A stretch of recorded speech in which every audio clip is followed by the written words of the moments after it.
Iguodala to Curry, back to Iguodala, up for the layup. Oh, blocked by James. Curry, one-on-one, Irving puts it up. It's good. Kyrie Irving from downtown. The three, steps back, crossover, puts up a three. Rebound James, second. It's over. It's over. Cleveland is a city of champions once again. The Cavaliers are NBA champions. Cleveland! This is for you! Hey, Cavs fans. Welcome to another episode of the Block the Shot to Stop. I'm Kevin Lynch. This is Tim Daniel. We are a podcast presented by the Blue Wire Podcast Network. Tim, we got him tonight. We finally got him. After we've been waiting for this game since Thanksgiving, Kev. It's finally we got him back. Yes.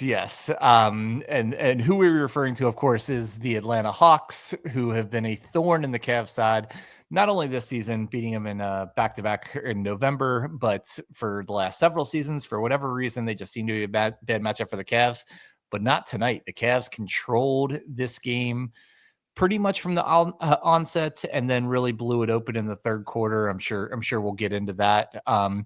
So I guess I'll give it to you, Tim. Do you want to talk about that third quarter first? Do you want to talk about any particular player first? Where do you want to go? Dude, let's start the third quarter because, I mean, realistically, this was a 10-point game after the first. Atlanta makes it a little interesting in the second. And then both sides of the ball, Cleveland was just awesome offensively and defensively. I thought Max Strus was fantastic in the third quarter. Mm-hmm. I mean, just hit some really, really big shots. The team overall obviously played great, but man, just the way that, like, when they put their foot on the gas and don't let up, it's just incredibly fun to watch. It is. And that third quarter, particularly the, I guess, last 7 minutes of the third quarter. Yeah. I wrote it down. The Hawks cut it to a 10-point lead with like 8 minutes or so to go in the quarter. And then that last 8 minutes, the Cavs blew the game open. The lead got up to as high as 28. It was 26 at the end of the third quarter, and then they just kind of coasted through the fourth quarter, pulled everybody with about 4 minutes left. And you're right. I thought a couple keys. I agree with you. That was one about Max Strus. I thought Max was great tonight. Not just scoring, he's just like kind of creating havoc and really going at, frankly, some more bigger athletic players that the Hawks have. And I thought he was really good. The other key I thought tonight, and especially in that third quarter, obviously it's nice to have Darius Garland back after a 1-game absence. Garland attacked the paint relentlessly tonight, to the tune of he had, I'll pull up his exact stats here. Sorry, I was looking at his shot chart, but he just got into the paint over and over again. I know he took 20 shots and only 6 3-pointers, which he's kind of a guy who's close to 50-50. He ended up with 26 points, 7 assists on very efficient shooting, and just over and over again got into the lane. And I thought, between him, Max Strus's overall effort and key plays, Max Strus, I think he had back-to-back threes right as they started to open up the lead. And I thought otherwise, Garland was just so fantastic. I mean, they had, because they were shading Dyson Daniels towards Mitchell, who still had a good game too, that left no one else that could keep up with Garland if you're going to put Daniels on Mitchell. And just thought Darius was continued his phenomenal play. Yeah, I mean, main reason, we're talking about him being an all-star for a reason, and it's games like tonight. You mentioned just extremely efficient, made just unbelievable plays. Literally, like, this isn't Tim and Kevin are going to bash Trae Young hour by any means, and we are keen of doing such a thing, but Trae Young's strength is certainly not defense, and Darius Garland is very well aware of that and took full advantage of it. Made him at times look like he was like spinning, and just made it like it was just awesome. Garland was great. There was a couple big plays there during that run that I want to talk about, both offensively and defensively. You mentioned just that last couple minutes. That like Mobley defensive rebound gets it to Mitchell. Him and Mitchell are running the pass break, and he hits Mobley for the running dunk. That was insane. Yeah. That's just like beautiful basketball right there by two guys who are amongst the best in the world, what they do. And then, because that no-look pass that Mitchell had, I probably could have given more credit. But then Kevin, Sam Merrill blocked a DeAndre Hunter shot tonight. Sam Merrill. Yeah, that was pretty wild, wasn't it? Good to have Sam back too. I mean, he kind of did a little bit of everything tonight. He didn't necessarily have a big game offensively, but he was definitely good to have him back. Actually, still missing 3 key guys just to get another guy in the rotation, as well as a couple guys who play less were really good last night. You still want the depth with Merrill, and I thought he was great tonight. And I screwed up what I wanted to say. I meant everything I said about Garland, but I meant to pair him and Ty Jerome together tonight because Ty did the exact same thing. Attacked the paint relentlessly. 20 points, 6 assists for Ty, just absolutely fantastic. And I wrote down, like, between the two of them, they took 31 shots and only 8 of them were 3-pointers. And I'm fine. They're both very good 3-point shooters, especially Garland. So I have no problem with them shooting threes. But I liked the fact that they had a matchup advantage because Trae Young was usually guarding one of those 2 guys. And whoever he was guarding, they just blew by him and got to the paint and scored or set up a teammate. And I just thought it was a perfect game plan and perfectly executed. Yeah, you could tell that not that they are the only team that does this by any means, but their game plan of just hunting Trae Young and putting him in a situation where he's got to make a decision between the 2 guards on the floor, whether it's Jerome and Garland, Jerome and Mitchell, Garland and Mitchell, was really kind of beneficial to them. Obviously, the fact that they're down a few guys like we talked about last night going to this game helps the Cavaliers in that end as well. But yeah, Ty Jerome, just, man, it's like he's got that spark back that we were so excited about. And as you mentioned, Trae Young, I truly believe he is a great example of this. But with a lot of players, if you attack them defensively and kind of take advantage of their defensive deficiencies, it can affect them on the offensive end too. For sure. Right.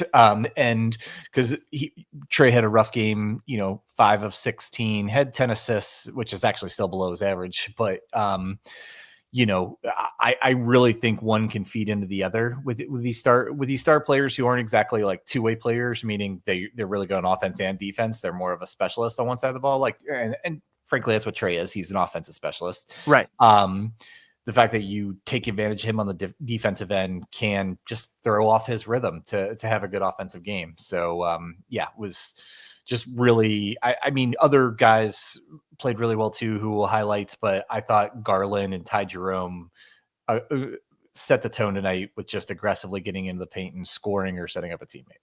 Yeah, absolutely. And, I mentioned Strus. I thought his play tonight was terrific. I know we're going to go down the list, just kind of do our highlights of players like we normally do.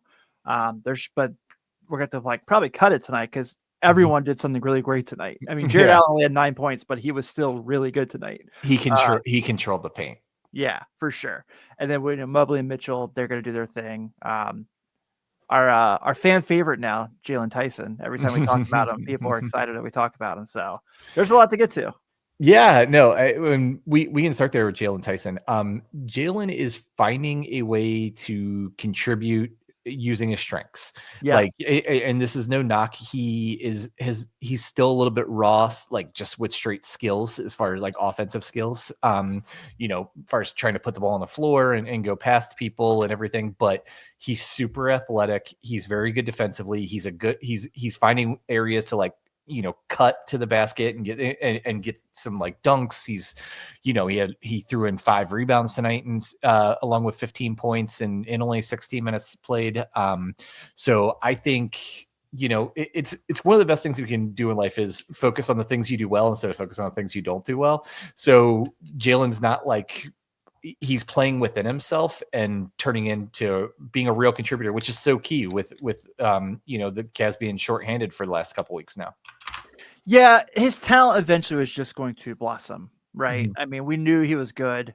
I thought he was a steal where they got him in that draft, and I know that draft is not necessarily the Victor Wembanyama draft by any means, but it's still, you got to earn your time. And obviously, the fact that Cavs had this incredibly good regular season, it was hard for him to find a spot where he could get comfortable. I think his time in this play with the Charge has really helped him out a lot.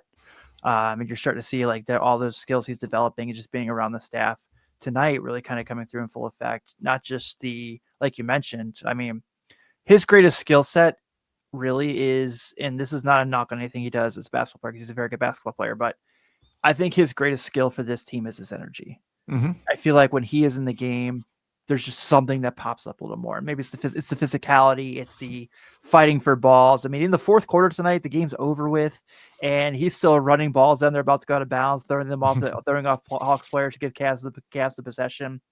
That's the kind of dude you want on your team, where it's like, look, we know we can't give you the minutes that other teams are giving you, but when you are here, like, we know you're going to earn them. And I think he's definitely earned a shot that even when they're healthy, I don't know how they're going to fit him in, but he's making it hard for them to bench him. Yeah, I agree with you. I was thinking like his energy and his athleticism, and first and foremost, like Jalen deserves the credit because he's, as you said, much more comfortable now, playing better and everything. But give a very small percentage of the credit to this coaching staff, because I'm sure they were drilling into him like, we know you're going to be a much better player and there's a bunch of things you're going to be able to do on an NBA court. What we need from you right now this season is to, as you said, use your energy, use your physicality, use your athleticism, make an impact on defense, on the boards, things like that. And I think maybe they've learned Jalen a little bit over the past couple months, and now that he's getting another chance in the rotation, they're putting him in better spots to succeed. Yeah, you're much better at words than I am, apparently, because that's what I was trying to say. You just said it much more fluid. So yeah, absolutely. Shout out Jalen Tyson. I thought he was awesome again tonight. Had his best shooting game so far of his young career. Side note: do you ever find it like kind of goofy when people talk about like rookies, like when they do things like they had their career highs, and I'm like, yeah, they played like 30 games. Like, I hope, let's calm down. Let's wait till next year. Yeah, I think you can wait until at least their sophomore season to start talking about career highs. Yeah, just a weird nitpick I have of basketball media. Yeah. No, but like tonight, like these last two games in particular feel like the Cavs of the first 2.5 months of the season instead of the Cavs of the last 3 weeks. And obviously it's a great thing. It feels like they are finding their stride a little bit, and to like last night take care of business, and have so many guys step up in a game where they're out without 5 key members. And then you go on a back-to-back tonight, still shorthanded against a team that has given you troubles for the last like 3+ seasons. And you blow up in the game and you're up 30 at one point and cruise to a 20-point victory. This is exactly the type of play and the type of outcomes the Cavs were getting for that first 2.5 months. And it's just super exciting that they're kind of turning the corner and getting back to that. Yeah, I know that I don't know if I'm alone or not, but that play-in game that they lost to the Hawks and be eliminated from the playoffs in 21 still kind of sticks with me. So I still really enjoy when they get a chance to beat the Hawks. Obviously this year sticks with me as well, but yeah, I think this was kind of like you said, this is the Cleveland Cavaliers that we were like, oh, this team is legit and for real. And you're seeing these little glimpses again. You said last night that you thought it was the one you felt the best about since the OKC win. I think tonight, this is the one I feel the best about, just because of the struggles they've had against this team this year. Yeah, I think that's fair. I think I'm more lumping them together because I feel incredibly encouraged about both of these wins for a little bit different reasons, and the fact that they come on a back-to-back, shortly after the Cavs were struggling. And, we were talking about after that second loss to Houston and their one and only 3-game losing streak of the year, we were like, okay, there's 9 games to the All-Star break. Can we make one more push to make sure Boston and New York don't cut into this lead, right, by the time of the All-Star break? Yeah. And we look, and there were 9 games left, and I'm like, I'd love them to go 6-3. If they did 7-2, 8-1, even better. But if they could go 6-3, they should still have a 4-game or more lead in the East. Well, now we're 3 games in, they're 3-0. So, and they're up 5.5 games on Boston. And so they're doing exactly what they need to do on this kind of last little push before you get into the All-Star break. Although several of the Cavs won't be getting an All-Star break. We'll talk about that soon. Yeah, I think, and realistically too, you never want to say this with the NBA, but the rest part of the schedule gets kind of easier, right? I mean, after this game against Dallas on Sunday, you've got a couple of games where, on paper, you feel pretty good about them winning. You feel pretty good about them winning every night, realistically, without on paper. But those are games you really feel comfortable that if you had to pick them, you feel like they're going to take care of business. Yep, for sure. Yeah, super encouraged by this win, and super encouraged by the fact that, they're starting to click on all cylinders again. Like Garland, as we said, was, now that we're closing out the month, their best player in January. I don't even think it's debatable. Yeah. But now, just these last few games, you first started seeing Mitchell turn it around after a pretty rough stretch, one of the rougher stretches he's probably had in several years. And then the last two nights, you've seen Evan Mobley start to get his mojo back after a couple bad games and missing four games with injury. And at the same time, you're starting to get conscious. It's different guys because of, Wade, Okoro, and LeVert being out, but you're still getting high level contributions from the bench, most notably Ty Jerome. And so, yeah, like a lot to feel. I would say, Kessa, as bad as you felt after that Houston loss and the third loss in a row, you should feel that good now after these last 3 wins. Yeah, I mean, they're getting contributions again up and down the roster. I mean, we are talking about all these guys played really well tonight. We haven't talked about Niang yet, and he was also really, really special tonight. This is just who they are, man. You're not going to keep them down long. I just really have this hard time looking at like a 7-game set against anyone not named the Celtics or the Thunder that I think they'll lose, and we're way ahead of our skis on that. I'm well aware, but I just feel really comfortable with where this team is right now. Like we've talked about all year, just their ability to be successful without playing so many minutes. You got another glimpse of that tonight on a back-to-back. I mean, the second night of a back-to-back at that. This is where we're getting back to playing Cleveland Cavalier basketball, and us as fans and podcasters can just come on here and turn the mics on every night and just be stoked about what we're seeing. Yeah, no, absolutely. Great win, great past couple of days, great momentum.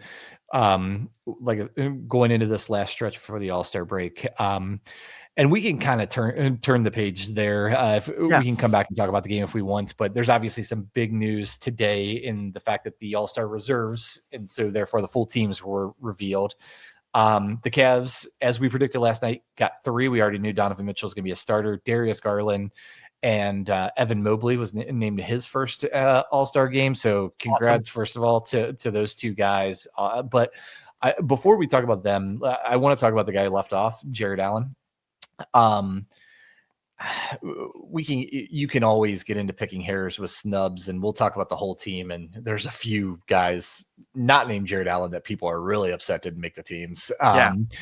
But from Jared's perspective, I said there was only 4 big men in the East who have an argument over him. And I think all of them, frankly, should have gone over him. And they're the 3 starting: Cat, Giannis, Tatum. And then I said I'd probably put in Mobley ahead of Allen. And so I'm like, if they're going to put in a 5th big guy, it should be Jared Allen. Well, they didn't. The rest of the team is guards and small forwards. And so I guess that's the way they, kind of got around that. But yeah, I think Jared has played at an all-star level. He is just such a winning player. I don't care. He's one of those guys you appreciate so much more when you watch him every game versus watching highlights and checking box scores and things like that. He plays so hard. He is Mr. Reliable. He's played every game. He plays 30 plus minutes a night. And while he doesn't have the offensive skills that a lot of people who get voted to All-Star game does, I think he makes All-Star level contributions to this Cavs team. Yeah, 1,000%. I mean, if you look at those guys, the other reserves besides Mobley, Pascal Siakam, which I don't have an issue with Pascal Siakam making the All-Star team. I hate that it was at the expense of Jared Allen not making it, but I do think he's had a really good year. And then Jaylen Brown, which you just kind of had to expect that. Not that he hasn't been good this year by any means, but I don't think I've really loved how he's played this year either, to be fair. So for Jarrett, yeah, I mean, like you said, just kind of the way that the things were picked with going to the small forward section of it, kind of puts him as a downfall, as a bummer with the front court mentality. But yeah, I really do think that he should have been there. they talked about tonight, where it was a lot of just like, you heard the broadcast tonight, Carter and Doherty saying like, we're not where we're at without him. Kenny Atkinson talked about it. It's been a lot of conversation about that. So yeah, man, I feel like for him, it's a bummer because I do think he would have made it. Now, I do think there's still a possibility he gets in there with anything that can happen these next couple of days, these next couple weeks before the All-Star break. So I hate it for him, and I want to see him get there. He certainly earned it. He's had an awesome year, dude. He's been like one of the most fun guys to watch play basketball. Yeah, absolutely.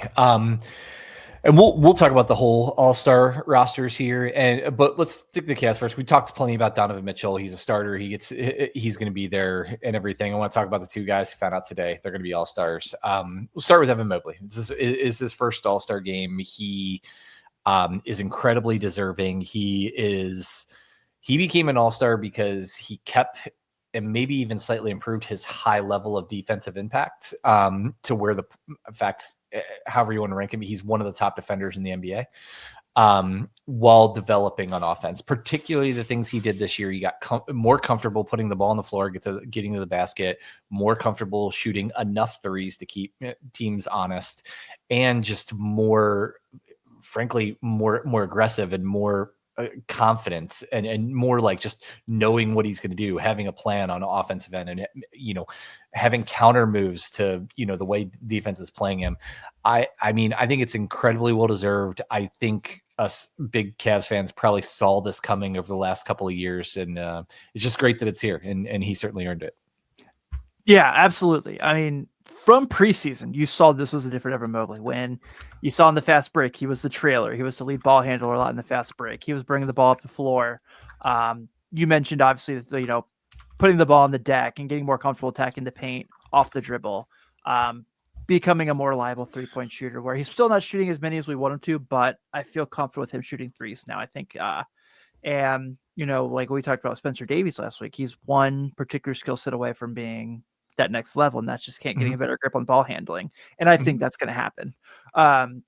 What he's done this year has been so awesome. I mean, I really do think he should be the defensive player of the year. I really think he has been that good.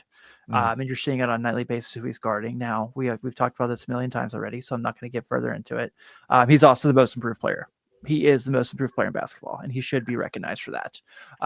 But this has just been a great year for him, man. I'm super stoked. As we know, I've had a lot of Evan Mobley stock for a very long time, so I feel good that I can cash it in right now. A big win for me. So this rules, man. I'm so stoked for him and everything he's doing.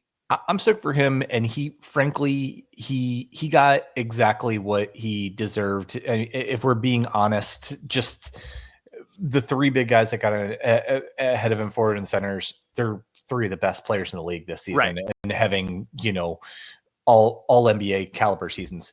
Mobley is at present day a slight step behind them, but he has, the most room between what he is now and his ceiling of any of those guys. So I thought he was the fourth best big man in the East, and he was voted in, or he made the team as the fourth big man in the East. And I'm just super, super stoked for him. And I think this is the first of many for Evan. Yeah, I could agree. He's going to get one of those. He's going to get some DPOIs. This is just the beginning, people. He is going to be here for a very long time. Yeah. All right. Well, let's pivot to Darius Garland. Really well deserved by Darius. I said I'm at the point now where I think he has been the Cavs' most important player this season. I think he was flat out their best player in January, as we discussed. I think he has been their most consistent player throughout the year. I think he is. Well, I know he has stayed healthy. He's only missed a couple games the whole year, and I was on record saying like I actually thought he deserved to be a starter over Mitchell. I stand by that. But incredibly well deserved. And for Darius, he was an all-star once before in 2022, and then he's had a couple adversity filled seasons, a lot of tough injuries, things like that. And to have him bounce back and be playing the best ball of his career, to be honored with the all-star is also just awesome to see. Yeah, not just physically the things he had to go through, right? I mean, how many times do you think he heard like you and Donovan Mitchell can't play together, and they're both all-stars. Right. So that's really awesome for him. Just his ability to really handle a game. You talked about The points you just made, and you talked about with Keith Smith the other day, just about the fact that he's really become so well conditioned as well. Which is, I think, the thing I didn't really think about. And I've said in the past, I thought in the half court, he was the most fun player to watch play basketball. I think this year in general, he's been the player I've had the most fun watching, not just in the Cavs, but just in basketball, because of just how exciting he is, just his ability to control a game, his ability to just kind of change the pace and everything like that. He's been awesome, man. So to see him get this honor for a second time in his best year, where you made the case he could have been a starter, and I think that if you put him against the guys who are starting, he definitely has an argument. So this has been great. I mean, to see the Cavs get recognized like this, I know the haters are going to say this is just like that Hawks team in 15, but this team is better than a Hawks team in 15. Yeah, I think so. And this team versus that Hawks team, first of all, it's younger. It's a team full of guys who are just hitting their prime or are pre-prime right now. The Hawks team, I think that was more you struck oil by putting the right mix of established players together and everything. And nothing else. I actually really liked watching that team. So I don't say anything derogatory, but so anyway, all right, Tim, I'm going to put you on the spot. And I already have an answer to the question. So if you want a minute, I'll give my answer first. But we'll start in the East. And, you can't say someone's a snub unless you say they should make it over someone that did make it. Oh, who do you think it was? Maybe all of the guys who made it, the least deserving guy, or the guy you would, I guess, take out if you're going to put Jared or somebody else in? Oh, man. Okay, let me pull the rosters up again because I have not thought about this. Well, I'll give you my answer while you're doing that. Then I think it should be Tyler Hero. And okay, I was going to go this route as well. Okay, so he's having a great season scoring the basketball. If we're being honest, his stats aren't all that different than any other season, and there's never been a swell of Tyler Hero should be an all-star. He's been healthier, so I'll give him that.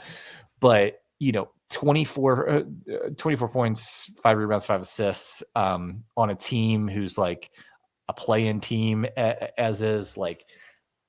I think that's a very good season. I think that's more a guy on the wrong side of the bubble as far as making the all-star team. Kevin, I agree, because Zach LaVine should have got that spot over him. Well, we'll go there in a minute. We'll come back to snubs in a minute, but I'm gonna do the same thing for the West. Sorry, I got 50 tabs open, so I'm going back. Well, you got to think now. Anthony Davis is probably out, so that spot's going to be taken by somebody. Probably, yeah.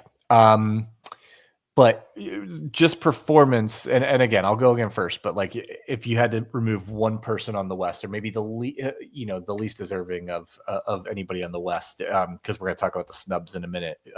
Who do you think it would be on the West team? I hate to say it, but I think it would be James Harden. He was one of the couple that I was debating. I didn't want to say Şengün because we already had people in our comments this week mad at us for talking bad about Şengün. Mm-hmm. So I didn't want to bring those people back. Well, okay. I'm going to bring them back because I'm going to go with Şengün. 19 points, 5 assists. This is the classic. Houston's having such a good season. We have to put one of their guys on the All-Star team. Yeah, for sure.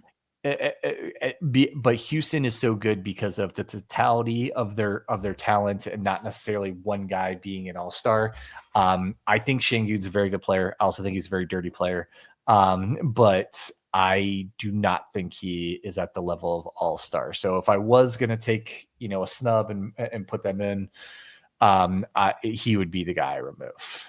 Go ahead. Yeah, I think that's fair. My Harden thing was just that. I mean, are we sure he really deserves this? Because it's I understand he's the guy who's getting the ball the most for the Clippers, and the Clippers are having a better year than a lot of people anticipated. But are we sure that he deserves this spot?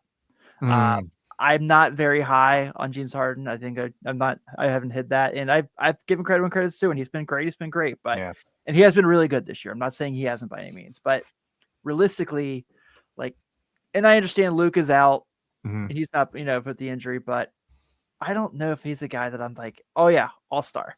Yeah. Yeah, no, I'm with you. And there, especially in the West, well, actually in both conferences, some spots were open because some guys who would be all-stars have just unfortunately been hurt this year and missed enough time that they couldn't get a nod. Luka's a great example of that. Ja Morant's another. And then over in the East, you have Embiid, Banchero, several, a few others I'm not thinking off the top of my head. But I'll stay in the West then. And yeah. So I'll stay in the West then. About if we were going to put one guy in that didn't get in, I'll give you mine first. So my heart says Norman Powell, just because I love a guy who just comes out of nowhere to have a career year when he has an opportunity that he's never had. I thought he was awesome, but I agree with the swelling about Sabonis missing the All-Star game again. Me too. And because he missed last year and then he was all NBA. And I think he missed the year before and he was either all NBA or just outside of the all NBA. And so the argument is, how can this guy continue to be an all NBA player, but never make an all-star game? And I get the criticisms of him. He's obviously, he struggles a little bit on the defensive end, but the impact he makes on offense, the impact he makes, rebound the basketball, I think he would be the guy I would put in. Okay, so I had him on my list as well, my quick thought. So you took that from me, and I just mentioned him. So if I'm going to take James Harden out, I would put Kyrie Irving in. And I'm not saying this because of the fact that he is a Cavs legend. Mm-hmm. He's realistically been really good this year. He has missed 10 games, so I'm sure that probably has been the thing that's been his demise for his team. But dude, 48% from the floor, 42% from three, 52% from 2%, 56% efficient field goal percentage, just under 90% from the free throw line, 24.2 points a game. And 10 games is a lot. He can only miss 5 more to still be qualified for All NBA. But he certainly has made a case for All NBA. And I get the Mavs have not been very good this year, but are we sure Harden's been better than Kyrie Irving this year? Yeah, I don't know. I mean, I think this stuff ends up in storylines a lot because the Clippers were a story because with Kawhi not being available, they didn't bring back Paul George. They're like, this could end up being a team that is a play-in team or worse in the West, and then kind of he has led that team just through his playmaking and scoring and everything to be a surprise top 5, top 4 team, depending on where they are right now in the West. So I get it. I also don't totally disagree with you. That's fair. Yeah. So, all right, well, let's do the same exercise in the East, but I'm going to set you up a little bit. The East is where I think the biggest surprise snubs were. You brought up on the podcast last night that people thought LaMelo Ball should be starting the All-Star game. We didn't make the roster. Right. Yeah. So him, Tyrese Maxey, Trae Young, Tyrese Halliburton, Zach LaVine, big name guys that didn't make it. Jalen Johnson and Franz Wagner both didn't make it, but that is kind of might be partly because injuries. Jalen Johnson's injured now. Franz just came back from an injury, so more sticking with those guys. Or I mean, if there's somebody else, but LaMelo, Maxey, Young, Halliburton, LaVine, any of those jump out to you as I think that guy should have made it. I do think Zach LaVine should have made it, and I know I'm probably on an island here. You are, but please go for it. I understand the Bulls suck. I'm not shying away from that. But all the complaints we've had about Zach LaVine throughout his career, and justified majority of them, he's been awesome. I mean, he's literally the only reason. Well, him and Vooch, the Bulls have 20 wins this year. Otherwise, they would be where they should be, which is our point all the time. But I mean, he's been tremendous. He's playing a different position he's played in years past. He hasn't played the 3 really since he got to Chicago his first year. Shooting 50% from the floor, shooting 45% from 3, 80% from the line. Also 24 points a game. Kev tied his career high right now for assists per game. He's been efficient, really efficiently scoring. And I know he's always going to be bad on defense. But this isn't the same thing when we talk about Donovan Mitchell stepping his defense up. Zach LaVine has stepped his defense up to where he's still extremely below average, but at least is trying. Yeah. And maybe that's just, hey, get me out of here. I want to go play somewhere else. And this is why I'm playing hard. But I do think he has earned the right to be considered an all-star, especially considering even though the Bulls stink and their front office is also awful. He is in a large market where he is the best player. Yeah. I think that's a strong argument. And if I didn't say, I should have said, like, we're going to leave Jared Allen out of this because we're homers with Jared Allen. Yeah. And we can definitely make reasons that he should be it. But we're going to talk about kind of the other guys, of that list I gave you and looking at it. Like, for me, I went back and forth a little bit, but I'm going to say Tyrese Maxey. And this is my arguments because most people will say LaMelo and Trae Young should make it over him. And the other argument is Philadelphia has been a mess this year. They're 11th in the standings. I'm like, well, Atlanta's 9th and Charlotte's like 13th. So yeah. And so that argument kind of goes out the window. And I think Maxey is he's definitely the best defender. Not that he's a great defender. He's the best defender of those guys on that list. Yes, absolutely. He has had, you could almost argue he's had the worst situation to try and thrive in this year. And frankly, they might be eliminated from the playoffs by now if it wasn't for him. He's about the only good thing they have going now that Jared McCain, is out for the year. So if I had to go with somebody, I'd go with this. I'm pretty okay for the most part with the selections. I'm not totally surprised. I'm glad, just looking up and down the list. I'm super happy for Cade Cunningham. He deserves it. He has taken a huge leap this year. Very, very well deserved. And I mean, we didn't mention it, but it's gonna be Wemby's first All-Star game. So it would be a cool thing to see him. Obviously he's next according to everybody, and I and myself included. And so it'll be cool to see him kind of in this game for the first time. We got to have some LeBron Wemby alley-oop kind of moment in this All-Star game. Somehow they ended up on the same team in that group of 4 teams, that dumb decision-making process. This is what happens when you don't have East versus West. You take moments like that away from us. Yeah. Can I ask you about one more player? Sure. To get your genuine thoughts on. This is not like an argument for here or there. I'm just really curious what you think about it. Devin Booker did not make the All-Star team. Yeah, he hasn't had a good year.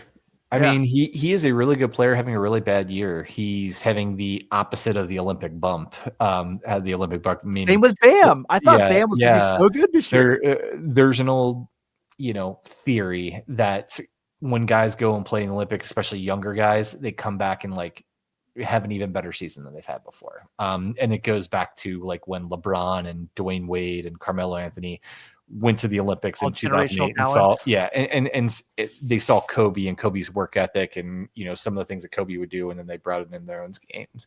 But anyway, Devin Booker, he came on too late. He's been really good about the last 2 or 3 weeks, but previous to that, he was shooting 40% from the floor. He just frankly had a really rough first 2 to 3 months of the season. And so I think he's an all-star level talent. I just don't think he's having an all-star year this year. I agree with you. My conversation was more, are you surprised because he is such a popular name?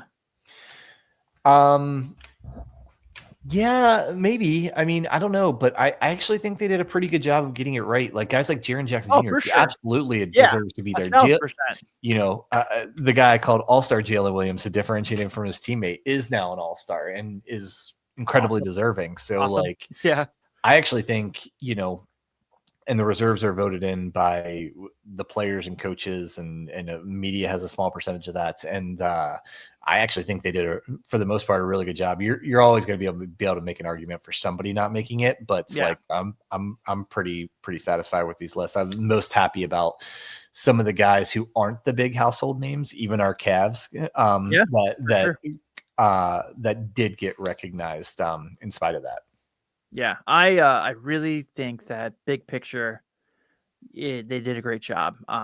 I do have my arguments for guys against, like you said, but like you said, it's splitting hairs. It is what it is. So, yeah, no, for sure. All right, well, we will quickly preview the next game. They do not play again until Sunday at Dallas. I was actually trying to pull up some Dallas stats. You talked about Kyrie having another fantastic season, and certainly always a challenge for the Cavs. But anything else you in particular you see in this game that you're looking out for? So Dallas of late has played really good offense. I mean, realistically, the whole year they've been awesome. They're 9th in the league. They're they're 7th in the league in offensive rating. They're very physical. They're very, they use a full shot clock. Where we talked about last night, Cleveland made Miami use the full shot clock. Dallas is more than willing to use the full shot clock, and to get efficient shots. You're kind of seeing like Kyrie, obviously, Klay Thompson's been up and down, but they just like are a good basketball team. And the good news for Cleveland is they're without obviously Luka, so that helps a bit. But this is a team that I don't know. I just have a hard time ever counting them out. Like 26 and 22 isn't all that it's like attractive. I agree, especially they're 8th in the West, but they are. It's hard to ever bet against Kyrie Irving in Rocket Mortgage Fieldhouse, as we've seen, as history says. And so, I know you hate me for bringing this up, but Najee Marshall has been a really nice piece for them when he's not getting suspended for fighting people. So this is going to be really interesting to see what is it going to be like, because I assume that Najee's kind of becoming that guy that comes off the bench and guards your best player. So is he in, like, we know Kyrie is not the one who's like super excited about playing defense all the time. It's only certain matchups that he is. So I assume that Marshall and Thompson, who is nowhere near the defender he obviously was after all his injuries, are going to be kind of really trying to take some shots at getting guys like Strus and getting guys like Mitchell off their spots. So I'm really curious to see how Cleveland and Kenny and staff really kind of try to play the chess match against them in that. Yeah, no, absolutely. I mean, Kyrie is one of my favorite players ever to watch, just from a skill standpoint. So you're not going to catch me saying too many bad words about him. That said, looking at the Dallas, you and Uncle Drew on Blu-ray, they're looking at the Dallas team overall. Obviously, the big thing, Luka still being out, that's a huge disadvantage. He got hurt just before the last time. Yeah, the Cavs played him. Derek Lively is out. I will say, I've always liked Daniel Gafford, and he has really stepped up his play the last few games since that happened. He's a beast inside, but I do think this is a game between Dallas missing their star and missing some of their depth. The Cavs getting 2 days off between games. Like, I'd love to see them keep this momentum rolling, get another win on Sunday. Yeah, absolutely. Hey, I know we're a little over time, but I want to show off something real quick before we get out of here. I didn't know if you had seen this, so I had to share my screen real quick. This is coming up for the Celtics game. This is the Cavaliers giveaway, the stadium giveaway. It's the Donovan Mitchell bobblehead. And this is the coolest freaking bobblehead I think I've ever seen. So it's his dunk from the Magic series, where he's got it like he's basically doing the Vince Carter arm in the rim. Yeah.